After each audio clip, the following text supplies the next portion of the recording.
திடீரென பெண் ரவுடியாக மாறிய சென்னை மேயர் பிரியா. ஒரு பெண் பேசுகிற பேச்சா இது அப்படின்னு இந்த சம்பவத்தை அங்கே நின்று பார்த்துக்கிட்டு இருந்த மக்கள் எல்லாருமே ரொம்ப பெரிய அளவில் அதிர்ச்சி அடைஞ்சு அவமானப்பட்டு போயிருக்காங்க. அதாவது சென்னையில் பல இடங்களில் முக்கியமாக அசுத்தமாக இருக்கிற பகுதிகளில் ப்ளீச்சிங் பவுடர் தூவ வேண்டியது மாநகராட்சி அவங்களுடைய அன்றாட வேலையாக இருக்குது. ஆனால் கடந்த சில மாதங்களாக ப்ளீச்சிங் பவுடர் பூசாமல் ப்ளீச்சிங் பவுடர் பூசின மாதிரி ஒரு பாவலாக காட்டுறதுக்காக சாதாரணமான ஒரு வெள்ளை மாவு இல்லைனா கோலம் மாவு அந்த மாதிரி விலை கம்மியான பவுடர்களை ப்ளீச்சிங் பவுடர் மாதிரி பாவலா காட்டுறதுக்காக மாநகராட்சி துப்புரவு தொழிலாளர்கள் மக்கள் இருக்கிற இடத்துல அசுத்தமாக இருக்கிற இடத்துல அந்த பவுடரை தூவிட்டு போயிருக்காங்க.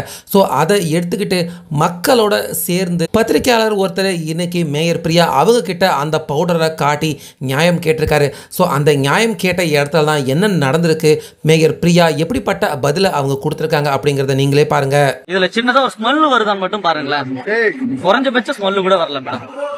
இதுதான் இப்ப போட்டது இங்கதான் இருக்கு, பேக்கே இங்கதான் இருக்கு. இந்த ஏரியா ஃபுல்லா வந்து ஸ்மெல் பண்ணி பாருங்க. ஸ்மெல் பண்ணி தெரியும், கீழே கூட போட்டுருந்தோம் வருது.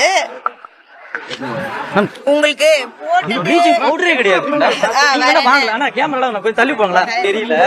இந்த ஏரியா ஃபுல்லா இந்த மாவு தான் போடுறோம். இங்க வந்து ஸ்லாட்டர் ஹவுஸ் இருக்கு அப்படின்றது இங்க இருக்க எல்லாருக்குமே தெரியும், மாநகராட்சிக்கும் தெரியும். இப்போ வந்து ஸ்லாட்டர் ஹவுஸ்க்கும் வந்து இப்போ புதுமைப்படுத்துறதுக்காக மாநகராட்சி சார்பா வந்து நிதி ஒதுக்கீடு பூஜை போட்டு இப்ப வந்து பணிகள் வந்து நடைபெற்று வருகிறது. சரிங்களா? அது எனக்கு நல்லா தெரியும். அது பத்தி அதுக்கு வரவே இல்ல.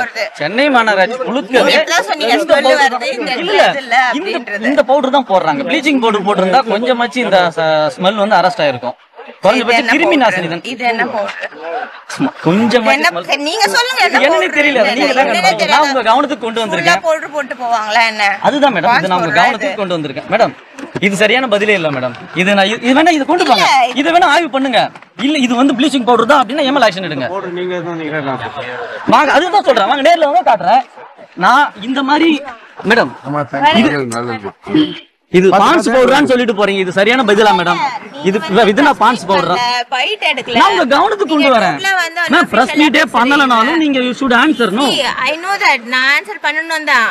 கார்ப்பரேஷன் உங்க கவனத்துக்கு நான் கொண்டு வரேன். குறைஞ்சபட்சம் நீங்க நேர்ல கூட விசிட் பண்ண மாட்டீங்களே மேடம்? ஃபைல் எடுத்து யார் மோந்து பார்த்தது? குறைஞ்சபட்சம் நேர்ல வர மாட்டீங்களா? யார் மோந்து பார்த்தது? ஸ்மெல் பண்ணனாலும் நீங்க you should answer. No I know that நான் ஆன்சர் பண்ணனும் தான். கார்ப்பரேஷன் உங்க கவனத்துக்கு நான் கொண்டு வரேன். குறைஞ்சபட்சம் நீங்க நேர்ல கூட விசிட் பண்ண மாட்டீங்களே மேடம்? ஃபைல் எடுத்து யார் மோந்து பார்த்தது? குறைஞ்சபட்சம் நேர்ல வர மாட்டீங்களா? யார் மோந்து பார்த்தது? ஃபர்ஸ்ட் பேசுற விதம் ஒழுங்கா பேசுங்க. எந்த சேனல் நீங்க? நியூஸ் தமிழ் 24/7. என்னோட பேர் ஜெரி மேடம். ஸோ இந்த வீடியோவை பார்த்த எல்லாருமே தற்போது ரொம்பவே அதிர்ச்சி அடைஞ்சு போயிருக்காங்க. டீசெண்டாக கேட்ட அந்த பத்திரிகையாளர் அவர்கிட்ட அடாவடியாக ஒரு பெண் மாதிரி கூட பேசாமல் ஒரு பெண் ரவுடி மாதிரி, அதுவும் பொறுப்புள்ள பதவியில் இருக்கிற மேயர் பிரியா அவங்களே இந்த மாதிரி மிரட்டும் விதமாக பேசினது, அங்கே இந்த சம்பவத்துக்காக அந்த பத்திரிகையாளர் அவர் கூட சேர்ந்து நியாயம் கேட்க வந்து அங்கே கூடியிருந்த மக்கள் எல்லாருமே இதை பார்த்து அசிங்கப்பட்டு அவமானப்பட்டு அதிர்ச்சி அடைஞ்சு போயிருக்காங்க.